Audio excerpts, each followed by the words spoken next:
नमस्कार, आप देख रहे हैं खबर भारत। बीजेपी आईटी सेल के हेड अमित मालवीय ने कांग्रेस नेता दिग्विजय सिंह का एक ऑडियो वायरल किया है, जिसमें यह दावा किया गया है कि उन्होंने क्लब हाउस चैट के दौरान पाकिस्तान के पत्रकार से कहा कि अगर कांग्रेस की सरकार आती है तो अनुच्छेद 370 पर दोबारा किया जाएगा विचार।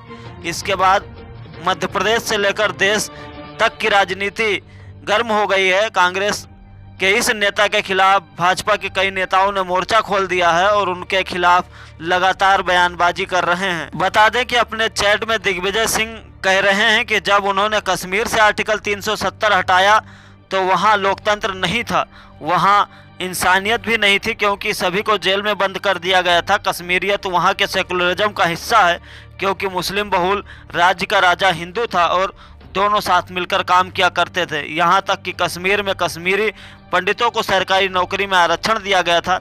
ऐसे में आर्टिकल 370 को हटाने का फैसला बेहद दुखद था और कांग्रेस जब सत्ता में आएगी तो 370 हटाने के फैसले पर दोबारा विचार करेगी।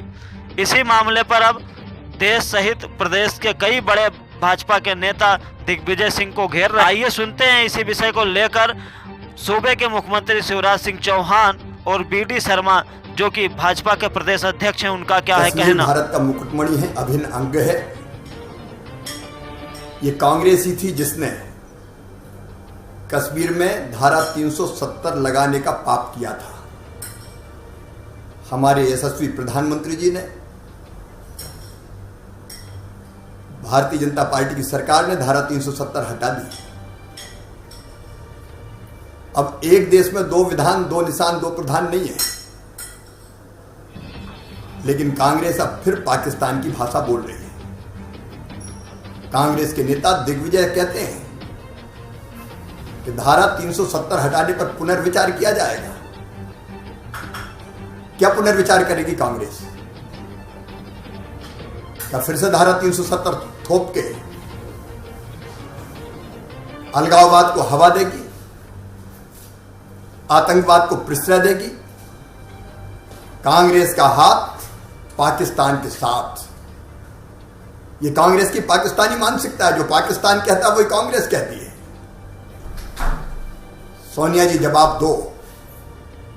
देश आपसे जवाब चाहता है। अब ये है कि दिग्विजय सिंह जैसे नेता ने, वो मध्य प्रदेश के पूर्व मुख्यमंत्री रहे हैं, लेकिन देश के बारे में हमेशा उन्होंने देश विरोधी ताकतों के साथ खड़े होने का काम किया। पुलवामा के ऊपर जब हमला हुआ तब उन्होंने प्रश्न खड़ा किया था।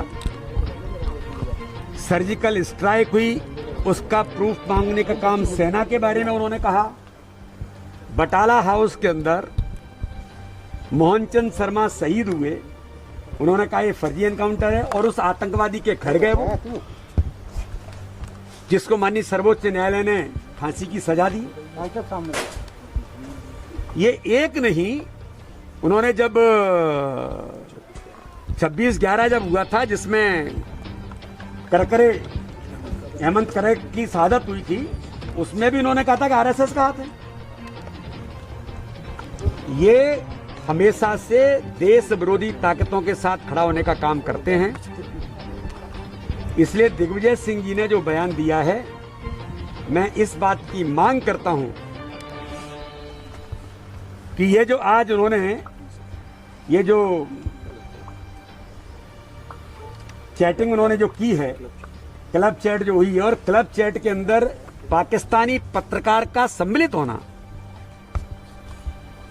ये इस देश की सुरक्षा से लेकर के इस देश की एकता, अखंडता, संप्रभुता के लिए भयानक खतरा है। क्या संबंध है पाकिस्तान से दिग्विजय सिंह का? क्या संबंध है उस चैट को वायरल करने का?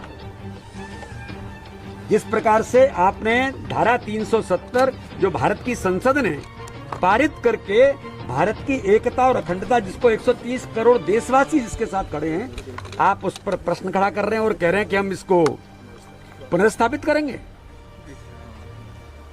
ये देश की एकता और अखंडता पर बड़ा प्रश्न खड़ा दिग्विजय सिंह ने किया है। मैं एनआईए से मांग करता हूं कि इनके पाकिस्तान से क्या संबंध है। ये पाकिस्तानी पत्रकार का उसमें सम्मिलित होना, इससे क्या संबंध है? इसकी जांच एनआईए को करनी चाहिए। दिग्विजय सिंह की सारी गतिविधियों की जांच एनआईए करे। मैं आज माननीय गृह मंत्री जी अमित शाह जी को एक पत्र भी लिख रहा हूं, क्योंकि इस देश की संप्रभुता पर आक्रमण करने का एक फैशन दिग्विजय सिंह ने बनाया है। केवल वोट बैंक पॉलिटिक्स एक तुष्टीकरण करते हुए देश में हम कैसे ये सब करने का प्रयास करें। और मैं कांग्रेस के नेतृत्व से पूछना चाहता हूं, सोनिया गांधी जी, राहुल गांधी जी, बताएं क्या दिग्विजय सिंह के इस बयान से वो सहमत हैं? क्या पाकिस्तानी पत्रकार के साथ इस प्रकार की चैटिंग होनी चाहिए? इसके बारे में कांग्रेस का नेतृत्व भी जवाब दे। ऐसी ही अन्य खबरों के लिए आप बने रहें खबर भारत के साथ। चैनल को लाइक, शेयर और सब्सक्राइब करना ना भूलें। हाँ, एक विशेष बात, 2 गज दूरी, मास्क है जरूरी, इसका पालन अवश्य करें।